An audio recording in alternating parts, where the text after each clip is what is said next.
Bismillahirrahmanirrahim. Assalamualaikum warahmatullahi wabarakatuh. Alhamdulillahi ala ihsanih wa syukru lahu ala taufiqihi wa imtinanihi. Asyhadu an la ilaha illallah wahdahu la syarika lahu ta'ziman li sya'nihi wa asyhadu anna Muhammadan 'abduhu wa rasuluhu da'iyan ila ridwanihi. Allahumma salli wa sallim ala nabiyyina Muhammadin wa ala alihi wa ashabihi wa ikhwanihi. Jamaah sekalian rahimakumullah, tidak lupa senantiasa lisan kita memuji Allah Ta'ala yang masih memberikan kepada kita kenikmatan yang begitu banyak di hari ini sampai detik ini. Allah berikan kepada kita kesehatan, Allah berikan kepada kita waktu luang sehingga kita bisa datang ke majelis ilmu untuk memperdalam ilmu agama. Salawat serta salam semoga senantiasa tercurahkan kepada Nabi besar kita Nabi Muhammad sallallahu alaihi wasallam. Jamaah sekalian rahimakumullah, sebelum kita masuk pada tema kajian kita, ada sesuatu yang ingin saya nasihatkan kepada antum semua. Dikarenakan kita melihat kejadian yang sekarang ini menimpa negara kita, bisa dikatakan Indonesia sedang tidak baik-baik saja. Maka saya nasihatkan sebagaimana ini nasihat para ulama salaf, agar seorang muslim senantiasa mendoakan negara ini, terkhusus kepada pemimpin kita. Karena itu Fudail bin Iyad rahimahullahu taala pernah mengatakan, "Lau anna li da'watan mustajabatan masayyatuha illa fil imam." Dia mengatakan Fudail bin Iyad, jika seandainya aku memiliki doa yang mustajab, maka doaku tersebut akan aku gunakan untuk mendoakan imam atau pemimpin kita. Dan ini masing-masing kita kalau bisa mendoakan negara ini, pemimpin kita atau orang-orang yang berdiri di jajaran pemerintahan dan semisalnya, ya, agar Allah Subhanahu wa taala menurunkan rahmat di negara kita, menjadikan negara kita negara yang aman, makmur, dan tidak ada pertumbuhan darah lagi. Amin ya rabbal alamin. Jamaah sekalian rahimakumullah, kajian yang akan kita bahas pada malam hari ini tidak lain adalah hikmah dari kisah Nabi Yusuf alaihi salam bersama permaisuri raja, tidak lain adalah Zulaikha. Kisah Nabi Yusuf alaihi salam disebutkan dalam surat Yusuf ayat 23. Allah Subhanahu wa taala berfirman, وراودته التي هو في بيتها عن نفسه وغلقت الأبواب وقالت هيت لك قال معاذ الله إنه ربي أحسن مثواي إنه لا يفلح الظالمون. Allah Subhanahu wa taala menceritakan kisah Nabi Yusuf alaihi salam bersama dengan Zulaikha. Maka Allah mengatakan, dan wanita tersebut, yaitu Zulaikha maksudnya, yang mana Yusuf tinggal di rumah wanita tersebut, ya, karena Yusuf alaihissalam tinggal di rumah raja, menjadi pelayan raja. Maka Allah mengatakan, dan perempuan tersebut yaitu Zulaikha mengajak Nabi Yusuf alaihissalam untuk berzina. Wa ghallaqatil abwab, dan kemudian Zulaikha menutup pintu kamarnya, mengunci pintu kamarnya. Wa qalat hayta lak, maka Zulaikha mengatakan, Haikal, mari ke sini, mengajak berzina. Maka Nabi Yusuf mengatakan, qala ma'adallah, aku berlindung kepada Allah Subhanahu wa taala, innahu rabbi ahsana mathwaya, sesungguhnya tuanku telah berbuat baik kepadaku. Tuanku di sini maksudnya siapa? Raja, sang raja, istrinya Zulaikha, suaminya Zulaikha. Rajaku, ataupun apa? Rajaku telah berbuat baik kepadaku. Aku tidak mau berkhianat kepada rajaku. Innahu la yuflihul zalimun, maka sesungguhnya orang-orang yang zalim tidak akan bahagia. Ini kisah yang ringkas, tetapi banyak sekali faedah dalamnya. Kita akan sebutkan kalau tidak salah sekitar 4 faedah yang bisa kita ambil dari kisah Nabi Yusuf alaihissalam dan permaisuri raja yaitu Zulaikha. Yang pertama, jemaah sekalian rahimakumullah, Di antara faedah yang pertama yang bisa kita ambil dari kisah tersebut, Nabi Yusuf alaihissalam benar-benar menjauhi perempuan, bahkan tidak mau berduaan dengan perempuan. Dan ini hukumnya haram. Al-khalwah, ya, bin nisa, sendirian ataupun berdua-duaan dengan perempuan yang bukan mahram kita, itu hukumnya apa? Hukumnya haram. Karena itu dari kisah Nabi Yusuf kita bisa ambil faedah yang pertama, haramnya berduaan dengan seorang perempuan yang bukan mahram. Karena itu jamaah sekalian, Nabi SAW bersabda dalam hadis yang sahih, la yakhluwanna rajulun bimra'atin illa wa ma'aha dhu mahramin, wa la tusafiru al-mar'atu illa ma'a dhi mahramin. Faqama rajulun faqala inna imra'ati kharajat hajatan wa inni uqtutibtu fi ghazwati kada wa kada, qala intaliq fahujja ma'a imra'ati. Nabi mengatakan tidak boleh seorang laki-laki berduaan dengan perempuan, ya, berduaan dengan perempuan tidak ada yang lainnya, illa wa ma'aha dhu mahram, kecuali si perempuan bersama dengan mahramnya.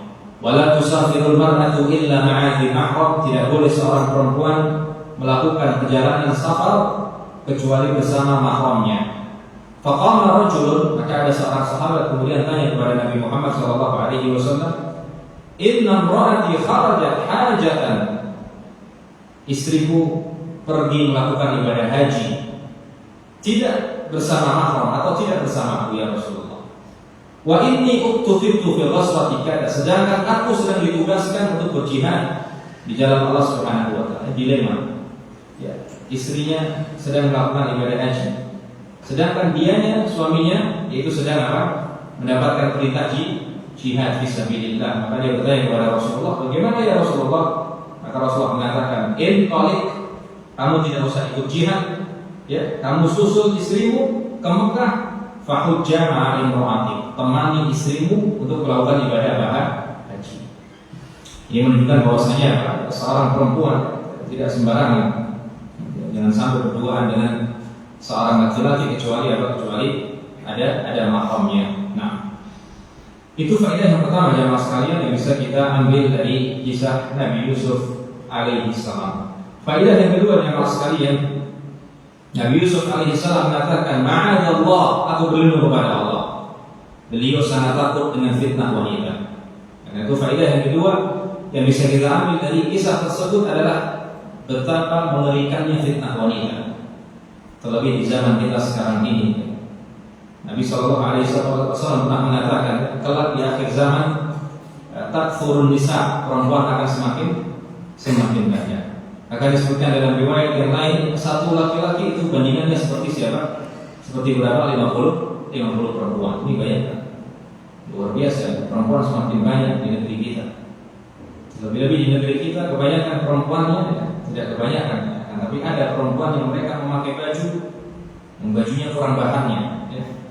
Belum selesai dijahit sudah dipakai. Waliyadzubillah. Alhamdulillah ketika saya di Yaman sana, masya Allah, fitnah perempuan itu insya Allah aman. Ya, insya Allah aman.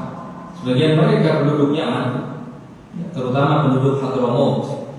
Penduduk Hadramaut, saya sempat ke Hadramaut. Mereka perempuannya saking menjaga auratnya, bahkan mereka sampai memakai cadar yang tidak kelihatan matanya. Mungkin aku pernah melihat sekali dua kali. Ada perempuan yang saking menjaga dirinya, dia memakai cadar sampai tidak kelihatan matanya. Dan itu banyak kita dapatkan di sana di Hadramaut dia. Alhamdulillah kita terjaga dari fitnah wanita. Kenapa? Karena lingkungan mendukung. Karena itu kita yang di Indonesia ini, ya, maka kita harus perkuat iman kita dengan masalahnya. Kita keluar rumah terkadang sudah terkena fitnah. Kita naik motor saja, terkadang kiri kanan di lampu merah dan semisalnya, fitnah perempuan sangat luar biasa, sangat luar biasa. Maka dari itu jamaah sekalian, Nabi SAW pernah mengatakan dalam hadis yang sahih riwayat Bukhari, "Ma taraktu ba'di fitnatan adarra 'ala rijali minan nisa." Aku tidak pernah meninggalkan fitnah yang lebih berbahaya untuk laki-laki, melainkan fitnah tersebut adalah fitnah perempuan.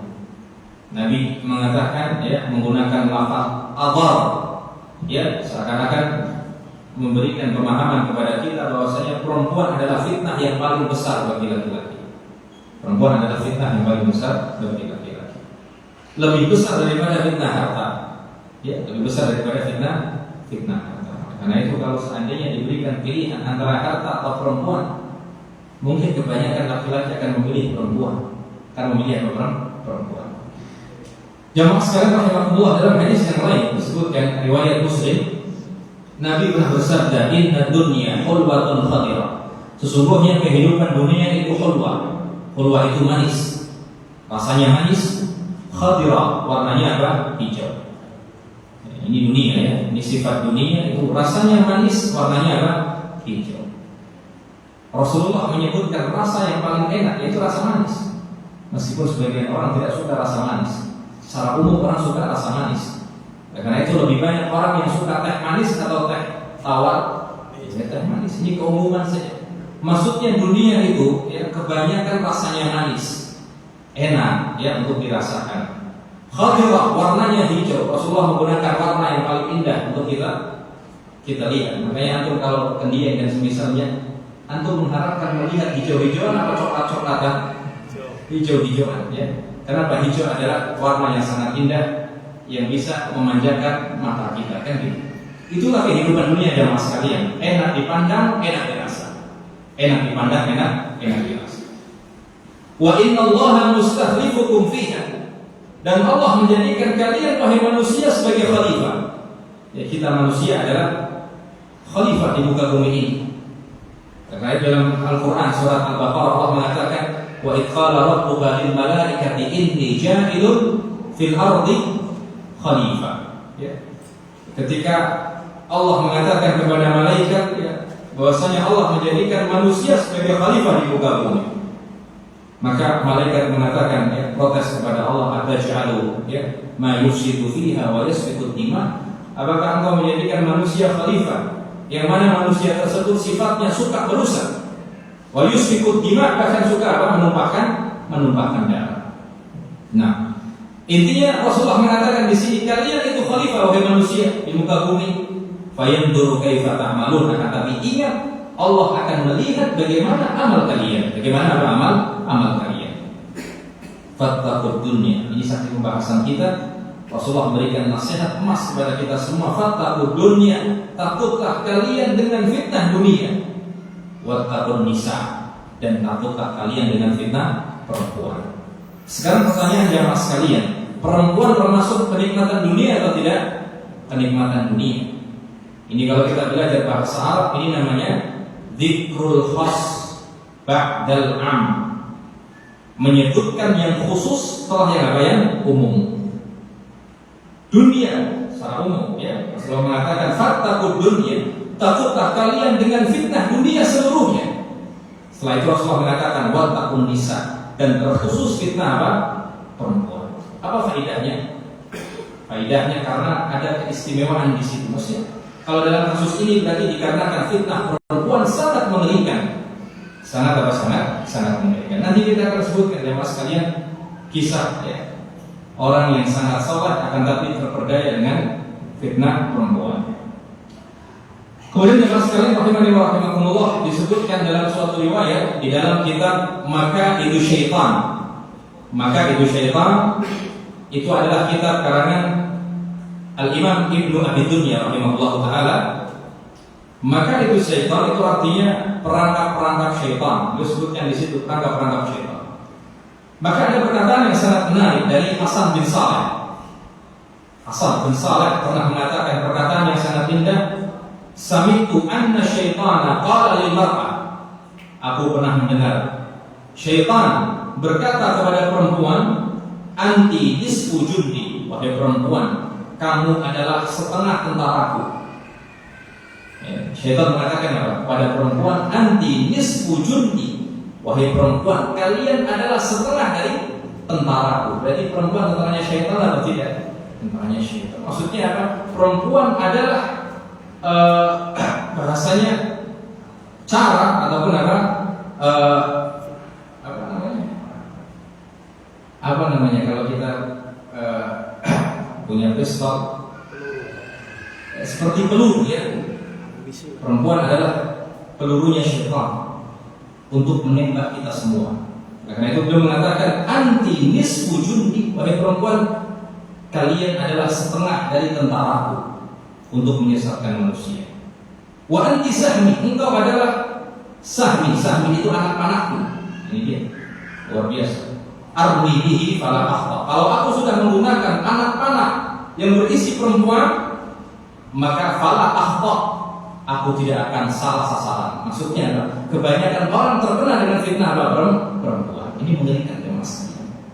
Ini mengerikan. Wa anti maudi usirri, wa anti maudi usirri, wa anti rasuli, engkau adalah senjata rahasiaku, kata syaitan kepada perempuan.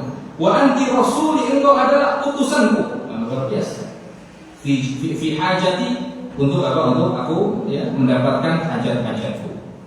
Karena itu jemaah sekalian ini. Karena itu syaitan kalau sudah putus asa untuk menyesatkan manusia, maka dia akan keluarkan jurus pamungkas.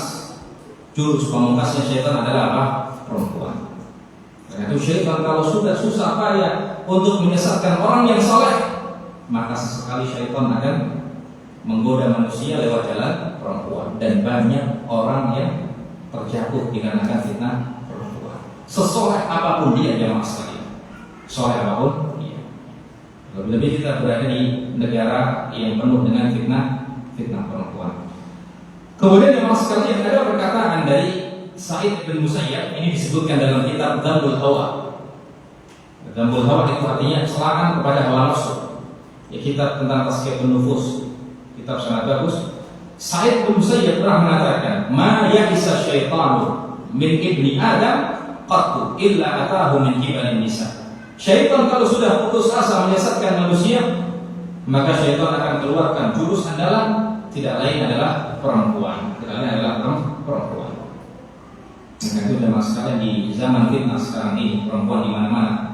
Ke pasar ketemu perempuan ya, di jalan ketemu perempuan, buka pintu keluar rumah ketemu perempuan ya, yang tidak menutup auratnya dan semisalnya. Maka introspeksi diri bagi kita masing-masing agar senantiasa menundukkan pandangan. Itu kuncinya. Kuncinya adalah di diri kita masing-masing. Kalau kita tundukkan pandangan kita, sudah selesai permasalahan. Terkadang ya, kita sudah menundukkan pandangan, yang nunduk kepalanya, matanya tidak nunduk. Nunduk kepalanya kan, tapi matanya masih melihat, masih melihat. Karena itu Ibnu Qayyim pernah mengatakan, ada dua anggota tubuh yang tidak pernah lelah, dan dua anggota tubuh ini menghasilkan dosa yang sangat banyak. Yang pertama apa? Mata. Yang kedua lisan. Ini dua anggota tubuh tidak pernah lelah. Mata, ya, laki-laki kalau sudah ngobrol, diajak ngopi, ada satu gelas kopi, kuat kita sampai 2 hari, kan gitu. Tergantung kopinya, mereknya apa. Kuat. Mata ini tidak pernah lelah. Akan tapi kalau kaki, antum jogging, ya ke pantai misalkan, jaraknya 1 jam dari rumah antum pulang sudah lelah. Makanya dosa yang dilakukan kaki lebih sedikit daripada dosa yang dilakukan apa? Mata jangan lelah, jangan capek. Begitu juga lisan. Ya, ini kalau seseorang sudah ketemu temannya, apalagi teman akrab, sahabat, kalau sudah ngobrol permasalahan yang sudah asik, ya terkadang tidak bisa direm mulut ini, ya kan? Bahkan sampai subuh pun siap, gitu kan? Karena asik pembahasannya. Dan lisan sama juga ya, adalah anggota tubuh yang jarang lelah. Sehingga kata Ibnu Qayyim, 2 anggota tubuh ini kalau kalian jaga, kalian akan selamat dari api neraka. Sebaliknya, 2 anggota tubuh ini, mata dan juga lisan, kalau tidak kalian jaga, 2 anggota tersebut adalah penyebab yang paling banyak memasukkan manusia ke dalam neraka jahanam. Intinya mata dan lisan kita. Betapa sedihnya orang ketika dihisab oleh Allah Subhanahu wa taala, ternyata catatan hisabnya, wahai fulan, jam sekian hari ini dan itu kamu telah melihat perempuan yang bukan mahram. Hari ini juga luar biasa, akan menyedihkan sekali hisab tersebut. Terutama lisan ya, terutama lisan seseorang. Tapi jemaah sekalian rahimakumullah, disebutkan dalam suatu riwayat, Sa'id ibn Musayyab, ya, Sa'id bin Musayyab. Sa'id bin Musayyab tadi yang mengatakan perkataan yang sangat indah, syaitan tidak pernah putus asa, ataupun syaitan kalau sudah putus asa menyesatkan manusia, dia akan keluarkan jurus pamungkas, yaitu perempuan. Ternyata kalau kita selidiki, Sa'id bin Musayyab adalah orang yang sangat menundukkan pandangannya. Ini luar biasa ya, riwayatnya luar biasa. Beliau pernah mengatakan, wa huwa ibnu arba'in wa thamanina sana. Perkataan ini beliau ucapkan padahal beliau waktu itu umurnya 84 tahun. 84 tahun ini tua atau masih muda, Pak? Tua. Tua pakai banget. 84 tahun kan ini. Ini sudah dapat bonus dari Allah Subhanahu wa taala. Rasulullah mengatakan sesungguhnya umur umatku antara 60 sampai 70 dan sedikit yang melewati ini, sedikit ini termasuknya ini Sa'id bin Musayyab. Maka Sa'id bin Musayyab di umur 84 tahun waqad dhahabat ihda ainaihi, dalam keadaan salah satu dari matanya tidak bisa melihat. Kalau bahasa kita Pak, buta sebelah, atau bahasa Jawanya picek. Ya. Maka wa huwa yakshu bil ukhra. Yang satu tidak bisa melihat, yang satu penyakitan belek yang sering keluar airnya ini, keluar air. Nah, ini luar biasa, umurnya 84 tahun, mata satu sudah tidak bisa melihat, mata satu penyakitan, biasanya seperti itu. Akan tapi apa yang diucapkan beliau di umur seperti itu, dalam keadaan mata seperti itu, beliau mengatakan ma min syai'in akhwafu indi minan nisa. Tidak ada fitnah yang paling aku takuti di saat sekarang ini melainkan fitnah apa? Perempuan. Bayangkan umurnya berapa? 84 tahun. Matanya satu penyakitan, satunya tidak bisa melihat. Itu saja masih takut dengan fitnah apa? Perempuan. Lalu bagaimana dengan kita? Masih muda, ya, apalagi umur 30 ke bawah atau 40 nih. Masa-masa puber kedua. Masa-masa apa? Puber kedua. Makanya kebanyakan orang kalau nikah yang kedua biasanya di umur berapa? 40 ke atas. Masa puber kedua ini. Tidak apa-apa kalau menikah, tidak apa-apa, ya kan? Syariat membolehkan kalau menikah. Yang bahaya ketika berzina, gitu kan? Ketika berzina, ketika syahwatnya sudah tidak bisa tertampung, kemudian dia berzina. Waliyadzubillah, ini yang sangat berbahaya. Tapi jemaah sekalian rahimani wa rahimakumullah, saking ngerinya fitnah perempuan ini, ada suatu kisah disebutkan oleh Al-Imam Abul Farj Ibnul Jauzi rahimahullah ta'ala. Beliau pernah menceritakan cerita orang saleh yang terperdaya dengan fitnah perempuan. Beliau mengatakan, balagani an rajulin kana bi Baghdad yuqalu lahu Saleh. Ada perempuan, ya, berasal dari kota Baghdad. Baghdad itu kota negara apa? Iran. Baghdad itu Iran. Yuqalu lahu Saleh. Orang tersebut dijuluki ataupun namanya adalah Saleh. Namanya Saleh, orangnya Saleh. Namanya Saleh, orangnya juga Saleh. Nah, baik, masya Allah, sesuai dengan namanya. Al-Mu'adzin, pekerjaannya sebagai apa? Sebagai muadzin. Adzana arba'ina sanatan.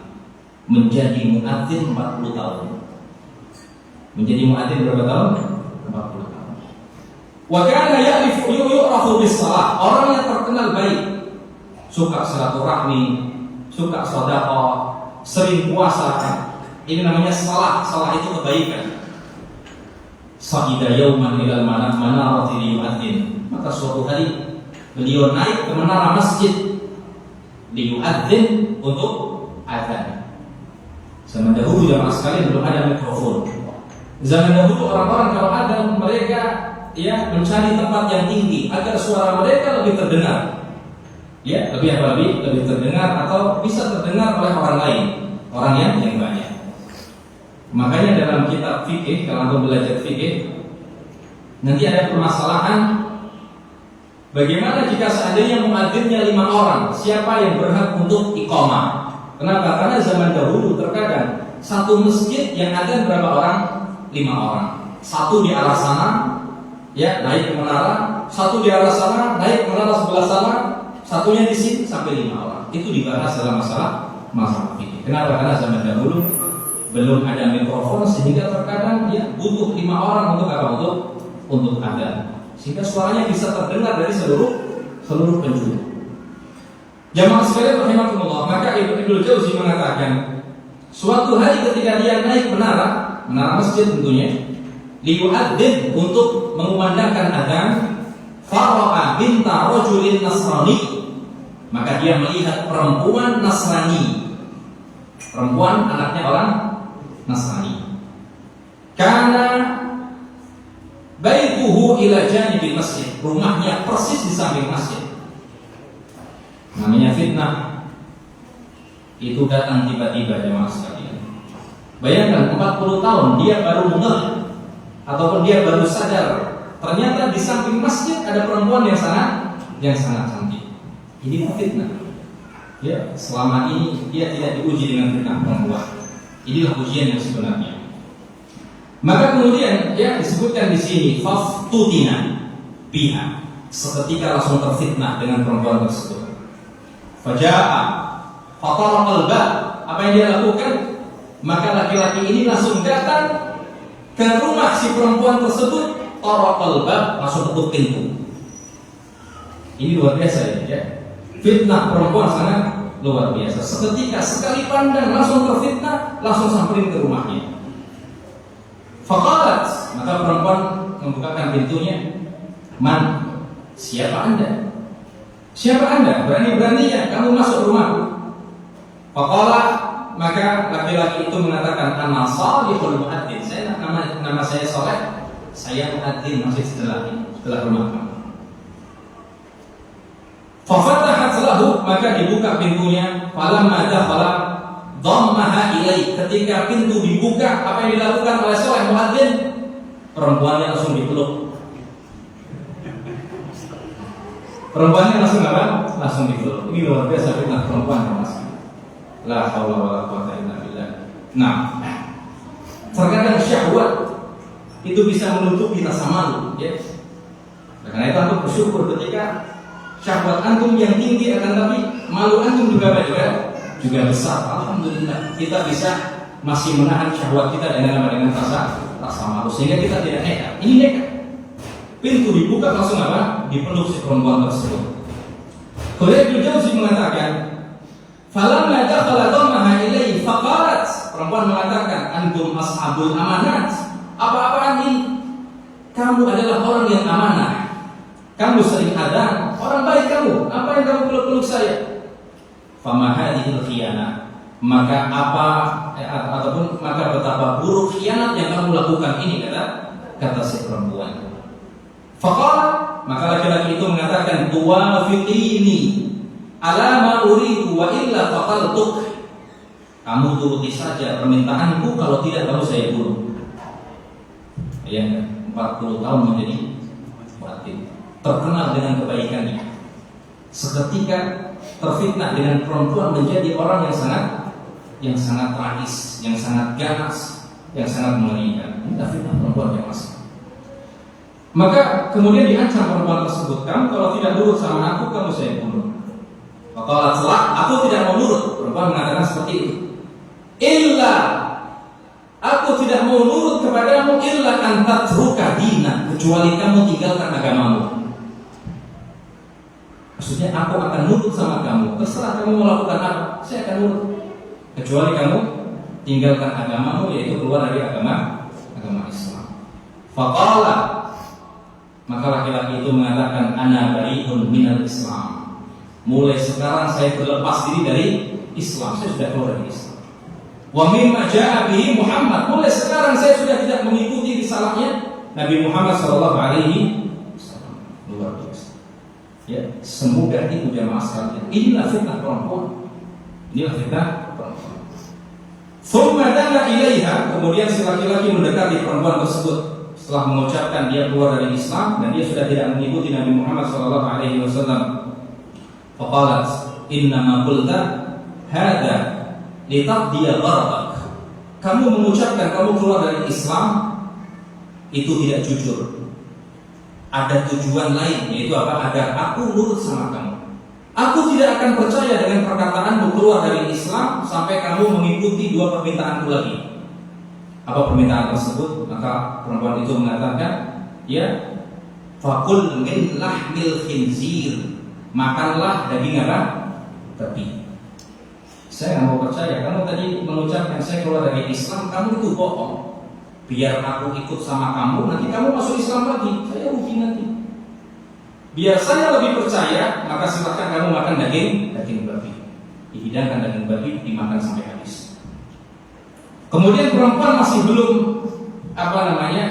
masih belum puas. Kemudian perempuan itu mengatakan, "Fashrabil khamra," minumlah 1 botol khamr ini, 1 botol minuman keras. Akhirnya diminum sampai habis. Falamma dabba syarabu fi idana ilaiha. Maka kemudian ketika sudah minum alkohol atau minuman keras, otomatis kan ya kalau orang sudah minum minuman keras maka dia tidak sadarkan diri. Langsung perempuannya dikejar, perempuannya ketakutan, akhirnya apa? Masuk pintu kemudian dikunci. Nah, maka kemudian jamaah sekalian rahimani wa rahimakumullah, terdengarlah suara orang tuanya datang pulang dari kerja. Di orang tuanya orang Nasrani tadi, sama-sama Nasrani, semuanya Nasrani. Akhirnya perempuannya ketakutan, kemudian mengatakan pada laki-laki tersebut, "Kamu sembunyi ke atas sana. Kamu sembunyi ke atas, ke atap sana, lantai paling atas." Akhirnya laki-laki ini dalam keadaan sempoyongan, dia sembunyi ke mana? Ke atas.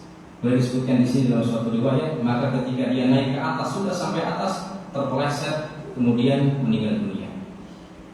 Terpeleset kemudian meninggal dunia. Sudah keluar dari Islam, sudah makan daging babi, sudah minum khamar. Kemudian setelah orang tuanya mengetahui, ini siapa ini? Ini siapa, kok ada mayat di sini? Si perempuan cerita, ini adalah muadzin sebelah. Ya, dia memaksaku untuk menuruti permintaannya seperti ini. Akhirnya saking jengkelnya orang tuanya, mayatnya dibuang ke sampah. La haula wala quwwata illa billah. Inilah kematian. Inilah rahasia kematian ya mas sekalian. Mengerikan sekali. Oleh karena itu, antum sering berdoa kepada Allah Subhanahu wa taala, "Tawaffani musliman wa alhiqni bis-shalihin." Ya Allah, wafatkanlah kami dalam keadaan muslim. Kalau antum lihat di sini, laki-laki ini bukan laki-laki biasa. Dia 40 tahun menjadi apa? Muadzin.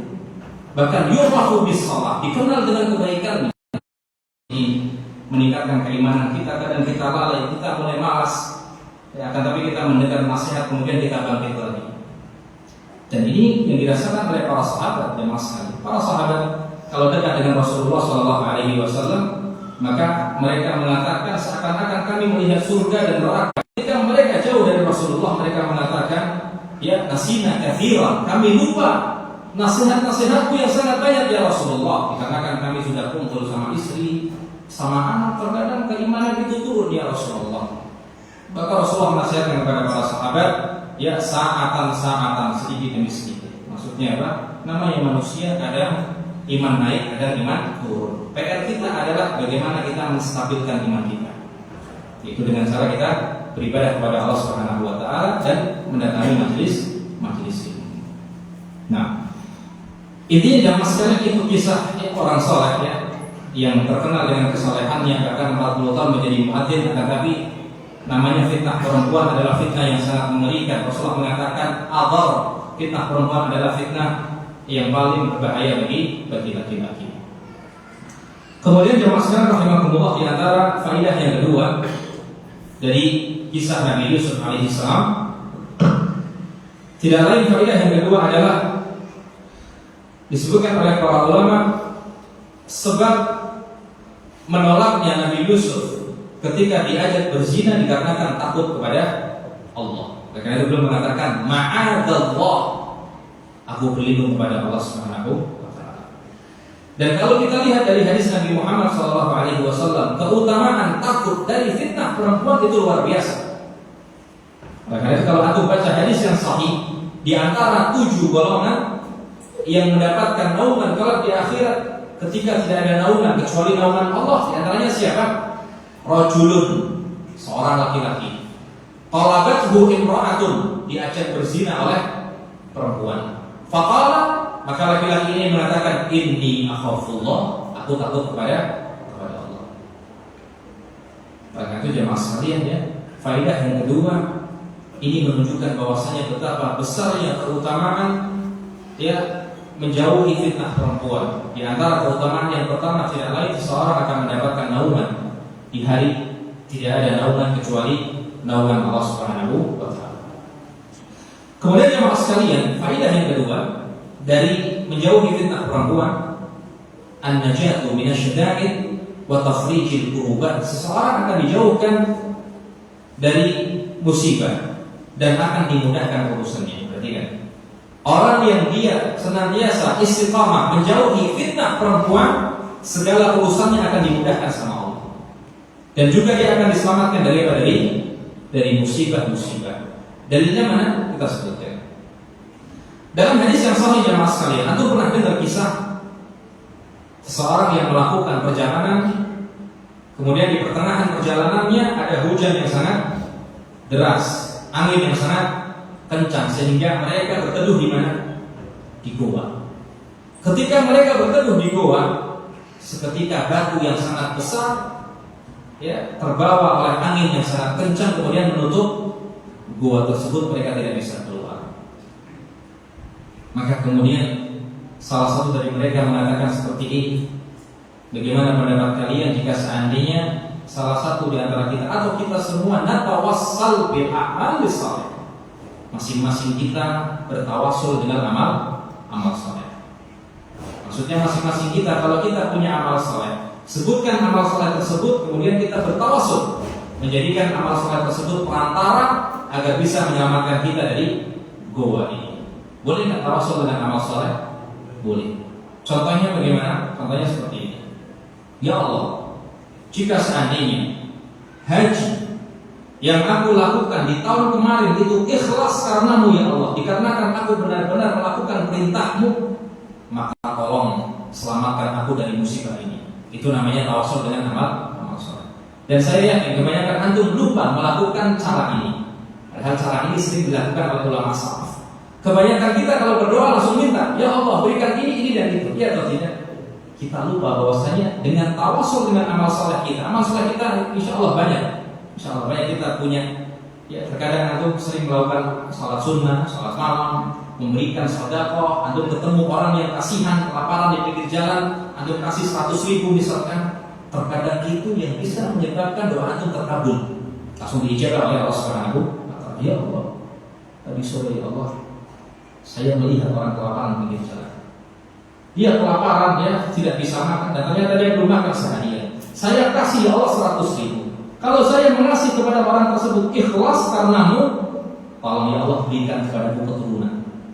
Ya, orang ini susah mendapatkan keturunan. Bisa jadi dikarenakan wasilah tersebut Allah Subhanahu wa taala mudahkan ya doa kita, ataupun Allah ijabahi doa kita. Dan kebanyakan orang saya yakin lupa dengan tawassul dengan amal saleh, padahal ini sangat dianjurkan di dalam syariat ya oleh Nabi Muhammad sallallahu alaihi wasallam.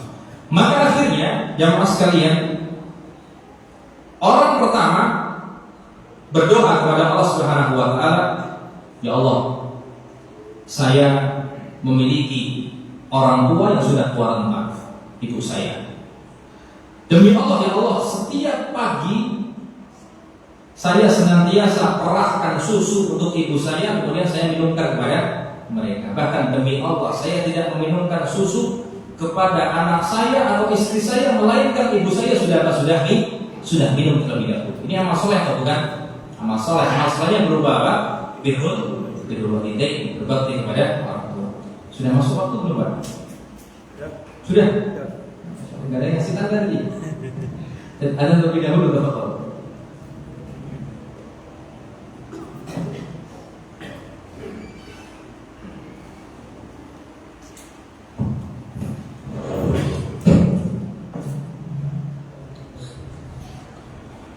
Allahu Akbar, Allahu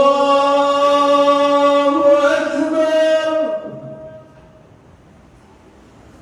Allahu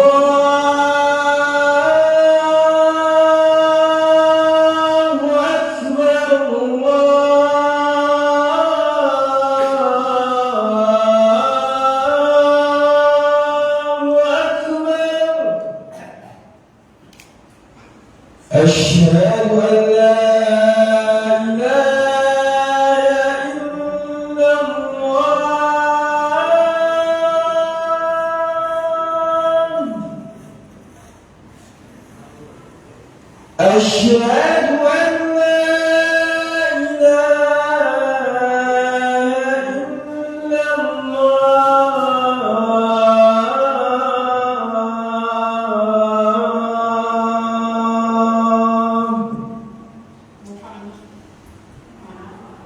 أشهد أن محمدا رسول الله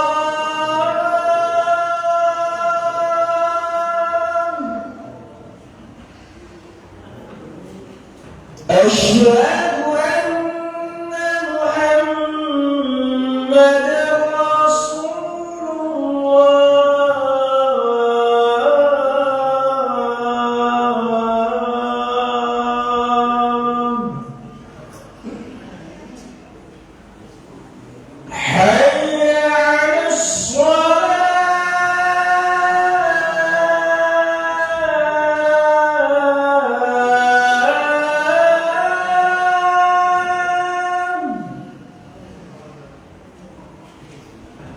حي على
Bismillahirrahmanirrahim. Alhamdulillahi wa kafa. Wassalatu wassalamu ala ibadihi alladziina istafa, amma ba'd. Jamaah sekalian, orang pertama tadi adalah orang yang sangat berbakti kepada ibunya. Maka beliau kemudian melanjutkan ceritanya, "Ya Allah, di suatu hari ketika saya selesai memeras susu kambing, memerah susu kambing, kemudian saya ingin minumkan susu tersebut kepada ibu saya, akan tapi ibu saya tertidur. Sehingga aku pun meletakkan susu tersebut, aku tunggu ibu saya sampai bangun.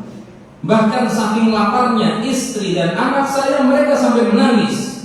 Anak saya sampai menangis.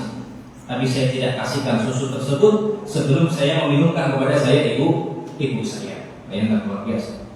Akhirnya ibu saya terbangun, aku pun meminumkan kepada ibu saya. Orang itu kemudian mengatakan, "Jika amal itu aku lakukan ikhlas, jika seandainya baktiku kepada orang tuaku itu ikhlas karena Allah Ta'ala, tolong selamatkan kami ya Allah dari gua ini." Kemudian apa? Akhirnya batu tersebut terbuka sedikit, akan tapi belum terbuka semua. Masih belum bisa keluar dari gua tersebut. Orang kedua kemudian jamaah sekalian disebutkan dalam suatu riwayat yang sahih. Orang kedua ini adalah seorang bos. Maksudnya seorang bos yang punya karyawan. Maka kemudian dia mengatakan, "Ya Allah, saya dulu punya karyawan dan saya pernah suatu hari menggaji seluruh karyawan saya kecuali satu menolak, tidak mau digaji dikarenakan menurut dia itu gajinya terlalu sedikit." Maka akhirnya orang ini mengatakan, "Kemudian ya Allah, uangnya karyawan tadi yang dia menolak untuk digaji, uangnya aku belikan kambing. Kemudian kambingnya aku ternak sehingga menjadi satu lembar." Bayangkan, ini asal muasalnya dari uang karyawan yang tidak mau diterima sama karyawan tersebut. Akhirnya uangnya diberikan apa? Kambing. Kambingnya diternak sampai menjadi satu lembar. Satu lembar itu ratusan bahkan ribuan bisa jadi. Nah, kemudian orang itu mengatakan, "Suatu hari karyawan itu datang kepada saya meminta gaji tersebut." Maka aku mengatakan, "Wahai karyawanku, itu gajimu. Kambing yang sangat banyak satu lembar itu adalah milikmu." Orang ini kemudian mengatakan, "Kamu ngecek saya. Mentang-mentang saya orang miskin, kamu ngecek saya." Gitu ya. Benar, demi Allah itu punyamu. Dahulu uangmu Tidak aku pakai sama sekali, akan tapi aku belikan kambing dan kambingnya beranak pinak menjadi satu lembar. Akhirnya apa disebutkan dalam riwayat? Orang tersebut akhirnya mengambil seluruh kambing tersebut, tidak disisakan sama sekali. Ini manusia kurang ajar. Sudah dikasih hati, ya. Sudah dikasih hati malah kurang ajar, kan gitu. Akhirnya orang ini mengatakan, ya Allah, jika aku lakukan itu ikhlas karenamu, mengharapkan ridhomu ya Allah, tolong bukakan saya, selamatkan saya dari gua ini. Akhirnya guanya terbuka sedikit, akan tapi mereka belum bisa keluar. Orang yang ketiga ini saksi pembahasan kita. Maka orang yang ketiga ini mengatakan, innahu kana li ibnatu ammin ahbabtuha. Ya Allah, dahulu saya sangat mencintai anak pamanku. Nikah sama anak paman boleh nggak? Boleh. Tapi jangan dilakukan di Indonesia, keker, ya, keker keden nanti. Ini nikah sama saudara sendiri, syariat membolehkan. Dan orang Arab biasanya, orang-orang Arab sudah saya sebutkan ya, orang-orang Arab yang mereka ekonominya menengah ke bawah, mereka lebih memilih menikah kepada anak paman. Kenapa? Maharnya makin murah, maharnya bisa dicicil. Sama saudara sendiri, gitu kan? Dan itu banyak, teman saya itu banyak yang nikah sama anak pamannya. Ketika ditanya, kenapa nggak sama yang jauh, maharnya mahal. Kalau sama anak paman, bisa dinego, bisa dicicil pula, kan gitu. Akhirnya nikahnya sama anak paman. Itu sudah biasa, kalau dia mendapatkan biasa. Mereka nikah dengan anak paman. Tapi kalau di Indonesia bisa menjadi ribut. Tapi kemudian dia mengatakan, dahulu saya sangat mencintai anak paman saya, ya Allah. Wa talaqtu ilaiha nafsaha, kemudian aku ajak anak pamanku untuk menikah. Fa'abat, maka dia menolak saya mentah-mentah. Hatta atiha bimi'ati dinar, sampai ya suatu saat, ya disebutkan dalam suatu riwayat, perempuan ini kemudian mengalami kefakiran, tidak punya uang. Dulu masih kaya, saya ditolak ya Allah. Kemudian ketika dia tidak punya uang, datang kepada saya untuk meminjam uang berapa? 100 dinar. Ya, akhirnya jemaah sekalian, akhirnya perempuan itu datang, wahai kamu yang dahulu cinta kepada aku, ya, cinta aku sekarang aku lagi susah, tolong pinjami aku 100 dinar. Tipu daya perempuan. Giliran kita susah, mereka tidak mau. Giliran kita, ya, giliran dia susah, mereka. Ya, ini dia. Kalau antum punya istri seperti ini, bagaimana? Dongkol sekali, gitu kan? Nah, giliran kita kaya, masya Allah, luar biasa sayangnya sama kita. Giliran kita miskin, kita sakit misalkan tidak dirawat sama sekali. Ya. Maka ini perempuan yang tidak punya akhlak. Nah, akhirnya perempuan ini datang untuk meminjam 100 dinar karena dia sudah terjatuh miskin. Akhirnya laki-laki ini mengatakan, akan tapi ada syaratnya kamu menuruti permintaanku semuanya. Perempuan ini mengatakan saking mepetnya, ya udah tidak kenapa, sini 100 dinarnya, aku akan turuti semua permintaanmu. Maka akhirnya mereka bertemu di suatu kamar, berduaan, tidak ada orang lain sama sekali. Akhirnya ketika laki-laki itu hendak mendekati perempuan dan hampir membuka bajunya, maka si perempuan mengatakan, ittaqillah, bertakwa kepada Allah. Tidak boleh seseorang membuka baju ini kecuali orang yang dihalalkan, yaitu apa? Suaminya. Kita belum nikah, ya. Jangan seenaknya sendiri. Kemudian orang itu kemudian sadar. Kemudian orang itu mengatakan, akhafullah, ya Allah, aku ingat kepada Allah, kemudian aku takut kepada Allah. Wa atruku zina, kemudian orang itu meninggalkan apa sih? Zina, tidak jadi zina. Kemudian orang itu mengatakan, ya Allah, 100 dinarnya itu kemudian aku ikhlaskan. Perempuan itu tidak perlu mengembalikan. Dan aku tidak jadi berzina dikarenakan takut kepadamu ya Allah. Jika amalanku itu ikhlas karenamu ya Allah, tolong selamatkan kami dari gua ini. Akhirnya apa? Kemudian goanya terbuka, ya. Kemudian batunya kemudian bisa terbuka, kemudian mereka selamat dari gua tersebut. Saksi pembahasan kita yang tiga ini, Allah mengatakan seseorang kalau dia benar-benar istiqamah menjauhi fitnah perempuan, maka dia akan dimudahkan urusannya oleh Allah Subhanahu wa taala. Bahkan dalam keadaan yang sempit, dalam keadaan yang susah, maka Allah Subhanahu wa taala akan memberikan pertolongan kepada orang-orang tersebut. Itu jamaah sekalian faedah yang kedua dari kisah Nabi Yusuf alaihissalam. Faedah yang ketiga ini faedah yang sangat bagus disebutkan oleh para ulama. Para ulama mengatakan dari kisah Nabi Yusuf bisa kita ambil faedah bahwasanya kalau kita di posisinya Nabi Yusuf alaihissalam, belum tentu kita selamat dari perbuatan zina. Itu disebutkan oleh para ulama seperti itu.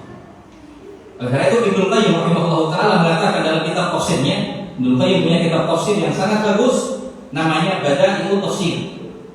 Beliau mengatakan, ya, qala Ibnu Qayyim rahimahullah taala wa qad dzakara Allah subhanahu wa taala an Yusuf as-Siddiq sallallahu alaihi wasallam min al-afaf a'dham ma yakun. Ibnu Qayyim mengatakan Allah telah menyebutkan kisah sucinya Nabi Yusuf alaihissalam, yang suci dari perbuatan zina, a'dham ma yakun. Dan beliau adalah orang yang sangat luar biasa menjaga kehormatannya dari perempuan. Ini luar biasa. Bahkan kalau bisa kita berikan titel kepada Nabi Yusuf, beliau adalah orang yang sangat menjaga dari fitnah perempuan. Kemudian beliau sebutkan, padahal kata Ibnu Qayyim rahimahullah taala, kasusnya Nabi Yusuf ada sekitar 7 penunjang untuk melakukan perbuatan zina. Ada 7 penunjang, tidak hanya 1, 2, akan tapi berapa? 7. Beliau sebutkan penunjangnya. Dan beliau kemudian di akhir perkataan nanti mengatakan, ini kalau terjadi kepada seseorang selain Nabi Yusuf, bisa jadi orang tersebut terjerumus ke dalam perbuatan zina. Penunjang pertama kata Ibnu Qayyim rahimahullah taala, beliau mengatakan, wa kana azaban. Beliau dalam keadaan jomblo. Beliau dalam keadaan jomblo. Oleh karena itu orang dalam keadaan jomblo lebih mudah terjerumus ke dalam perbuatan zina atau tidak? Lebih mudah. Tidak ada yang dia takuti, nggak ada istri, gitu kan? Oleh karena itu penunjang pertama kata Ibnu Qayyim rahimahullah taala, wa kana azaban laisa indahu ma yu'awiduhu. Dia jomblo Nabi Yusuf pada waktu itu, dan tidak mungkin ada orang yang akan mencarinya. Istrinya nggak akan mencari, belum punya istri. Ini penunjang pertama. Kemudian mengatakan, Thaniyan yang kedua, wa kana ghariban an ahlihi wa watani. Pada waktu itu Nabi Yusuf adalah orang asing. Ya, kenapa? Karena Nabi Yusuf tidak di negerinya pada waktu itu, yaitu di tempat seorang raja menjadi pelayan para raja, tanda kutip merantau. Sehingga kalau dia melakukan kesalahan, keluarganya tahu atau tidak? Tidak tahu. Zaman dahulu belum ada internet. Kalau ada kasus misalkan di Irak, ya, jauh menyebarnya akan lama waktunya, gitu kan? Tidak seperti sekarang kasus yang terjadi di luar negeri bisa kita dapatkan 1 menit setelahnya atau 1 detik setelahnya. Maka dari itu penunjang yang kedua, dia orang asing, ya, dia jauh dari keluarga. Kalau toh dia melakukan perzinahan, keluarganya tidak tahu. Ini penunjang kedua. Kemudian penunjang ketiga yang sekali disebutkan oleh Ibnu Qayyim rahimahullah taala, wa kana fi suratil mamluk. Ibnu Qayyim pada waktu itu seperti budak. Kenapa? Namanya pelayan itu kan pembantu. Pembantu itu seperti budak atau tidak? Seperti itu. Kemudian Ibnu Qayyim mengatakan, dan budak kalau melakukan kesalahannya tidak lebih parah daripada kesalahannya orang yang merdeka. Iya atau tidak? Namanya budak. Budak itu kan orang yang kurang, gitu kan? Namanya pelayan, pembantu. Kalau dia melakukan kesalahan wajar, namanya pembantu, pelayan, budak dan semisal.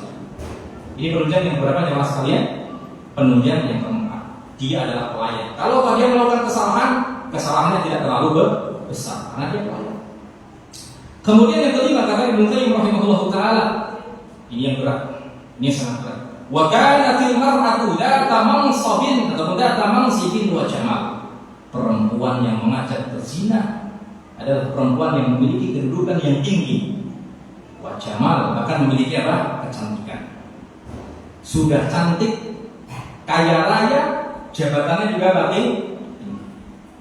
Ini kita sudah langsung apa? Geleng-geleng kepala gitu kan? Geleng-geleng kepala. Sudah cantik, kedudukannya tinggi, ya. Kemudian apa? Kaya raya. Ini luar biasa sekali. Kemudian kata Ibnu Qayyim rahimahullah taala, yang keberapa jemaah sekalian? Yang kelima kata Ibnu Qayyim rahimahullah taala, wa kanat hiyal mutalibah, ditambah lagi yang mengajak adalah si perempuan tersebut. Ini terkadang sebagian orang dia berada di tempat yang sepi bersama dengan perempuan itu tidak mengajak, tapi terkadang namanya syahwat, ya atau tidak, terkadang bisa terjerumus. Ini ditambah lagi yang mengajak siapa? Perempuannya. Sehingga kata Ibnu Qayyim, kalau mengajak yang perempuan itu kesalahannya lebih sedikit daripada yang mengajak laki-lakinya, ya atau tidak? Ya, Nabi Yusuf bisa beralasan, dia yang mengajak, wahai raja, bukan saya yang mengajak, dia sendiri yang, kalau tidak percaya silakan tanya. Nah, ini 5 ya, yang kelima, penunjang yang kelima, perempuan tersebut yang mengajak.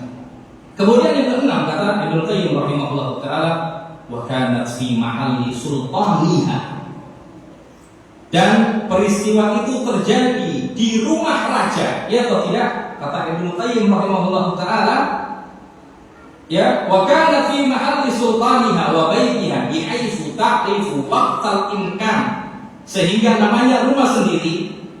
Nah, ini kan rumahnya si perempuan tersebut, ya atau tidak? Namanya rumah sendiri, dia pasti tahu waktu yang tepat untuk melakukan apa? Perzinahan, dan tidak diketahui oleh apa? Oleh sang raja. Ya atau tidak? Ini penunjang yang keenam. Bahkan Ibnu Qayyim rahimahullah taala, dikarenakan di rumah sendiri, maka dia juga tahu tempat yang tepat agar tersembunyi perzinahan tersebut. Dibayangkan, ada sudah 6 penunjang, ya, yang seharusnya bisa menunjang seseorang untuk melakukan perbuatan zina. Yang ketujuh jamaah sekalian, ini juga yang paling berat. Wazadat ma'adalik, bersamaan itu terjadi di rumah si perempuan tersebut. Wazadat ma'adalik, ditambah lagi tadribul abwab, pintunya dikunci rapat, sehingga tidak ada orang yang bisa mengintip atau mengetahui kejadian tersebut. Kemudian Ibnu Qayyim rahimahullah taala mengatakan di akhir perkataannya, wa hadza amrun, ini suatu peristiwa, lau ibtala bihi siwahu, jika seandainya terjadi kepada selain Nabi Yusuf alaihi salam, kaifa takunu haluhu, bagaimana keadaannya? Maksudnya apa? Ibnu Qayyim tidak bisa memprediksi bagaimana keadaan orang tersebut ketika terkumpul 7 penunjang untuk melakukan apa? Perzinahan ini.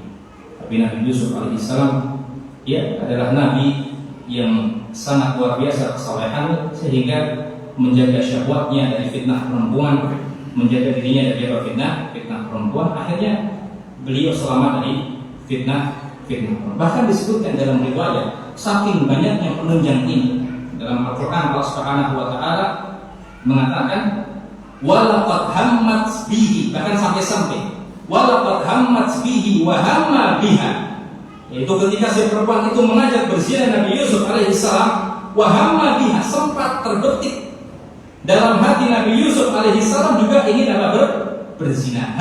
Itu artinya apa? Terbetik, muncul seketika, ini kesempatan ini. Ya. Tapi dikarenakan bertakwa kepada Allah Subhanahu wa taala, akhirnya Nabi Yusuf alaihissalam menjauhi dari perbuatan zina tersebut. Akan tapi 7 penunjang ini kalau berada di orang selain Nabi Yusuf alaihissalam, maka kata Ibnu Qayyim, kaifa taqulu haluhu, bagaimana keadaannya? Bagaimana keadaannya? Beliau ya kurang yakin apakah seorang itu bisa selamat dari perbuatan zina jika dihadapkan dengan fitnahnya Nabi Yusuf alaihissalam. Jamaah sekalian rahimakumullah, mungkin itu faedah yang bisa kita sampaikan dari kisah Nabi Yusuf alaihissalam dengan Imra'atul Aziz, yaitu istri sang raja. Semoga bisa bermanfaat bagi kita, menambahkan kita keimanan, ya, kemudian kita berhati-hati dengan fitnah perempuan, terlebih di akhir zaman ini. Wassallallahu ala nabiyyina Muhammadin wa ala alihi wa sahbihi wasallam.